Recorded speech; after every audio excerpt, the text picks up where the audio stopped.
urubanza rudukoranije nta n'umwe ataruzi, mwese abaje aha muraruzi. No guherekeza umukozi w'Imana, cane cane guherekeza umubiri wiwe, umukozi w'Imana Pasteur Lameck. Bibiliya iravuga ngo bizoba bikogwa mu bihe bigoye kandi ubwenge buzokwira. Abo bantu bahejeje kuririmba hajya ubona baririmbira kure. Nuwoba afise umwete wo kugenda ugiye n'amaguru ku kwezi ntikohera urashikayo, ariko baririmbiye ngaha hafi aha hejuru yanyu. Biragaragara rero ko abizera bakwiye kuza barabangukirwa bigira imbere, ibihe biriko birabandanya vyegereza. Tutaravuga vyinshi, twagomba duhe kaze mwese mwaje kuri uru rubanza, mwese abaje Imana ibahezagire. Ariko cane cane twatewe iteka n'abungere b'amashengero ya Pentecote. Vyabaye vyiza kuko Pasteur Lameck yaramaze imyaka itari mike muri iki gikorwa, kandi tumusangiye n'abantu benshi. Twagomba rero duhe kaze duhereye ku mwungere w'ishengero rya Pentecote ry'Ikiremba, nabo bose bazananye bava Ikiremba kuko na matrikire ya Lamec iri Ikiremba. None rero tubasabe aho bari bahaguruke murabe, erega baje gushigikira n'umukozi w'Imana, ariko mu rundi ruhande n'umukristo wabo kuko matrikire ntibarayikura mu gitabo hari. Kandi bagihagaze twagomba dusabe umwungere wo mu Kayanza, umwungere wa mbere w'ishengero rya Pentecote ryo mu Kayanza, nabo bagendanye nabo bahagararaho bari. Duce dusaba n'umwungere wa mbere w'ishengero rya Pentecote ry'Igitega. Twabonye umwungere wa kabiri w'ishengero rya Pentecote ry'Igishiha na Ruyigi, n'abandi bose baba pastori mwaje muva handi muhaguruke. Hanyuma hamwe n'ivyo twabonye bene data umwungere Mategera kuva mu ishengero ryo mu Murongwe, nabo bagendanye bavuye i Kongo, muhaguruke. Mwakoze cyane. Twabonye mwene data Pasteur Musoni kuva hariya mu gihugu cy'u Rwanda, n'abandi bo baje bava i Rwanda nabo bahagarare kuko ubutumwa bwari bwavuzwe n'uyu mukozi w'Imana bwashitse kure. Mbega naho bimeze uku, erega turi ku munsi mukuru. Ababungere murabahaye kaze? Mubahaye kaze mu izina rya nde? Yesu Kristo agire gute?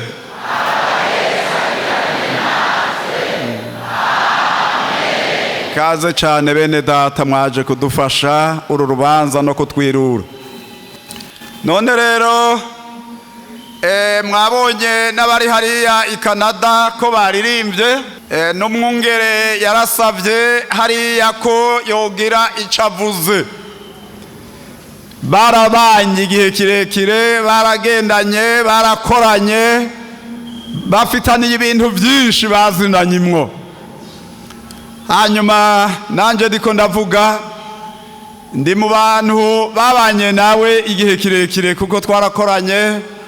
Yarakoreye cyane muri komine yitwa Muhuta, arongoye abakozi ntibari bwagwire, arongoye ububwiriza bwa Murambi na Muyaga. Mbere ushima imbuto zarameze, nagomba nsabe abapastori bavuka muri ubwo bubwiriza bwa Murambi na Muyaga n'amashami yavuye kuri ubwo bubwiriza yararongoye, muhagararaho muri namwe kuko ndazi ko barimwo. Ni guhera hariya Igwizi Ingwe ugashika hariya ku Magara ni Kayombe. Abo bantu bose ni matunda yake. Dusabe n'abakristo boba bava muri izo kontere navuze zaho hantu muri ubwo bubwiriza boba baje kwifatanya natwe, nabo bahagararaho bari kuko ndazi ko baje bamye bambarira ko baje bava muri ubwo bubwiriza bwose na hariya hose murabona baje n'abavuga butumwa baje, kuko aho hantu yahasanze ibikorwa bikomeye cyane. Ishengero ryari ryarononekaye, hari ubugaragwa bukomeye, inkomezi ziwe nyinshi niyo zahereye muri ako karere. Bamwe baranditse ibintu byinshi bandika, mwapfuye kwandika bimwe mwarabeshe ntimubizi. Twebwe twabanye iyo myaka yose, nkanje twabanye kuva muri 78 kugeza ubu. Mwumva ari imyaka ingahe? No kuvuga hari ivyo bimwe mwanditse twagomba naba bariko barafata tutasezeranye, mu gufata ntimushikuze, muhora mubesheramwo.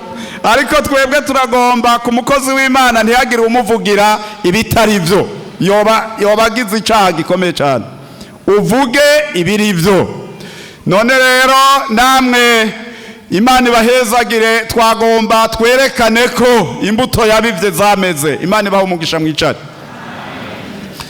Rero tugomba dusome ijambo rigufiya ryo turongora, hanyuma mu mwanya wo hanyuma turaza guha Kaze abantu babiri baza kugira ico bavuze.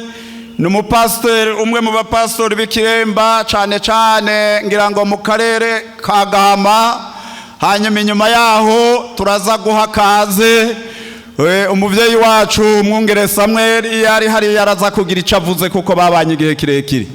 Muraza kumubona, nico gituma twashize iyi ekran ngaha kugira ngo muze murabona ibiriko biragenda. Tubanze dusome rero ijambo ry'Imana, kandi ntidusoma amajambo menshi, ariko dusome mu gitabo c'uwavugishwa n'Imana Daniyeli igice ca 12.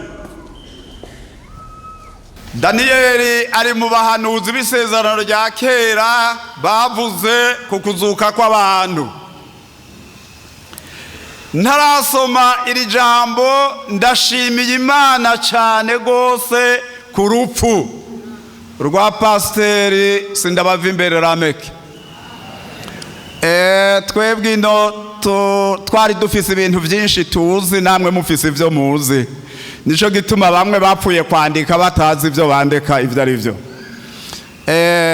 Pasteur Sindabava imbere Lamec ari mu bakozi b'Imana bakoreye Imana mu buryo bukomeye, ata amafaranga menshi arabaho, mu nzara, mu mbeho, no mu bibazo bikomeye cyane yaciyemwo.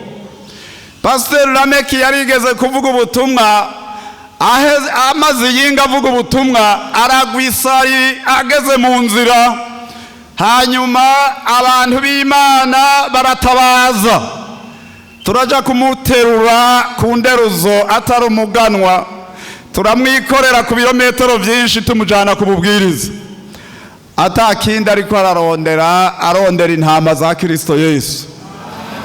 Hanyuma muri ico gihe cyose cyabaye igihe ciza cyane, kugeza aho mu mwaka wa 84 umwungere wacu yabona ko atanguye kuruha. Murazi ubu butunzi tubutwaye mu nzavya zibumba, aramugarukana muvana hariya mu misozi amuzana ino. Muri ico gihe rero yari amaze gucoka, ariko imbuto zari zimaze kumera. Hariya rero yaragize ibihe byiza byo gukorera Imana. Ariko rero aha ubona, ndashimiye Imana ko Pasteur Lameck yarwaye akaruhuka. Hari ico ndabivugiye. Umuntu w'Imana mubonye akubizwe n'inkuba canke akatwagwa na gisida, muze murire ntimuzomenye yagiye. Ariko iyo umuntu ahawe iminsi yo kuruhuka, bahawe iminsi yo kwitegura neza. Reka mvuge naho noba ntebeje, kuko Imana yampaye ico mvuga uyu munsi. Iyo bitabuko sidari kuvugira ngaho. Turashimiye Imana, bakozi b'Imana baha ntimubizi. Turashimiye Imana cyane yakiriye umukozi wayo neza. Twarashoboye kuvugana ku gice ca mbere, turavugana duheri yo mu bubwiriza, turamanuka dushika nga. Hanyuma ncaja mu manama ya sepebu, acara tumako ndabarira mugenzanje tucugenda wewe aramubarira ati hari ivyo nari nasigaje tutavuganye n'umwongere wa mbere. Arongera araherako arongera arasubira ati hari n'ivyasigaye. Imana ntiyibagira ibikorwa abagororotsi bakoze. Amen. Lamec yagiye nk'umuntu w'Imana. Turabishimiye Imana cyane. Iryo bakwe haraho umuntu yibaza ngo bizogenda ukoya Imana irafise uko bigenda. Reka dusome ijambo ry'Imana ntitworenza twohava tuvuga menshi. Daniyeli 12 umurongo wa 2. Kandi benshi bo mu bazoba basinziriye mu ivu hasi bazokwikangura, bamwe bikangurire ubugingo budashira, abandi bikangurire ubumaramare n'ibiteterwa bitazoshira. Reka dusome Yohana, ubutumwa bwiza uko bwanditswe na Yohana mu gice ca 5 umurongo wa 28 na 29. Aho naho nyene turahasoma amajambo asa nayo havuga ngo ntimutangazwe n'ico, kuko igihe kija kuza aho abari mu mva bose bazokumvira ijwi ryiwe bakazivamwo, abakoze ivyiza bakazukira ubugingo, abakoze ibibi bakazukira gucirwa kw'iteka. Ngomba mpereze mu vyahishuriwe Yohana 14. Ivyahishuriwe Yohana 14 turasoma umurongo wa 13. Numva ijwi rivuye mu ijuru rimbwira ritandika, utuhereye none hahirwa abapfa bapfira mu Mwami. Kandi mpwemu aravuga ategome ngo baruhuke ubutame bwabo, kuko ibikorwa byabo bijana nabo bibakurikiye. Amina. Aya majambo n'amajambo y'Imana. Daniyeli abona ingene abantu bazopfa, hanyuma rero acabona ngo basinziriye mu ivu, abona n'igihe cyo kwikangura bava muri iryo vu. Hanyuma rero hari vyabaye bikomeye, ntibikanguye baja hamwe, bamwe bikanguye baja mu munezero, abandi bikanguye baja mu bindi, mu biteterwa bitazoshira. Niko yabibonye. Kandi Yohana nawe nyene arandika, inzambi zovuga, abapfuye bazuke, bamwe baje mu bugingo, abandi baje gucirwa kw'iteka.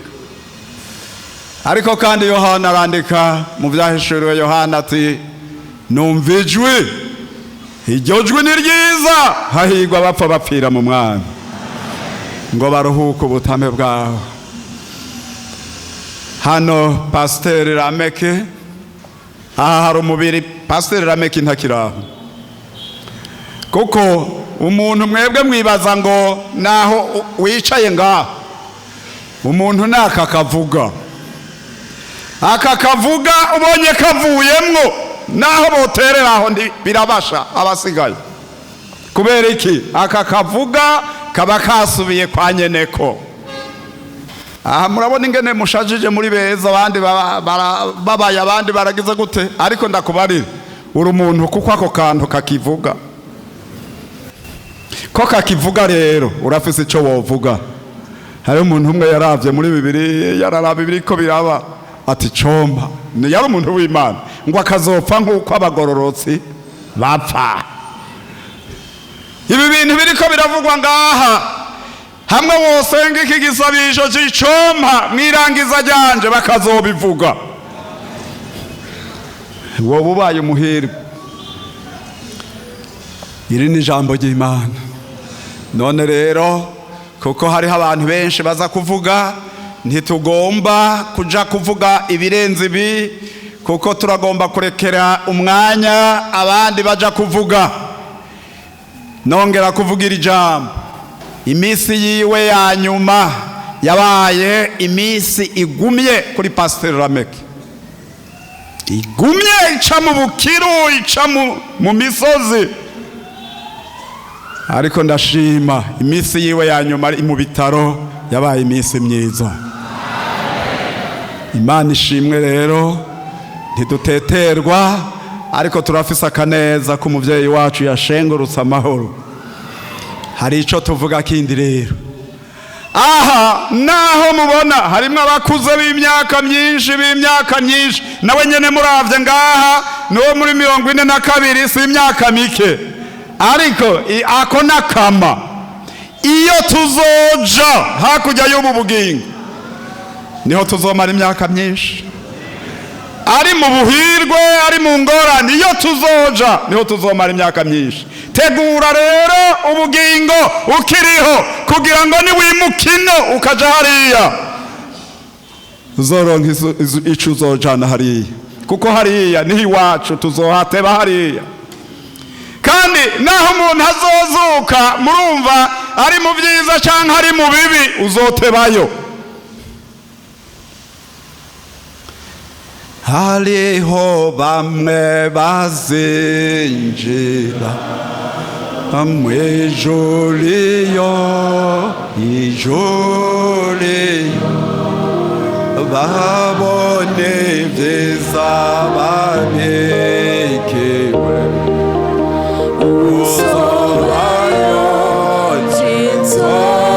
uzobayo twagomba muri iki gice ca mbere tutarumva abandi, nsabe umuvyeyi wacu mwongere w'ikiremba banza asenga Imana. Turagushimiye Mana Data wa twese, turongeye Mwami kuvuga kuri umwami w'abami, turongeye Mwami kongera guca bugufi imbere y'ububasha n'ubushobozi bwawe. Wewe Mwami wazanye ijambo ry'agakiza mw'isi, wewe Mwami wahamagaye abantu bose bari hano, wahamagaye n'intumwa zavuze ubutumwa bwiza. None uno munsi Mana turiko turashima ku mukozi wawe yakiriwe. None rero Mwami Yesu uri mw'ijuru, natwe abasigaye inyuma, natwe abazokurikira Mwami turasaba kwambara ukwera. Amena. Kwera, ukwera, ukwera muri iyi minsi yacu. Amajambo menshi, filozofi nyinshi, amena, haleluya, indirimbo nyinshi n'amateazirano menshi, twambara ukwera. Turavuze urakoze Mwami, hezagira Mwami abantu bose baje kuri uyu munsi mukuru, umugisha w'Imana ubabemo. Turavuze urakoze mu izina rya Yesu Mwami wacu, amina.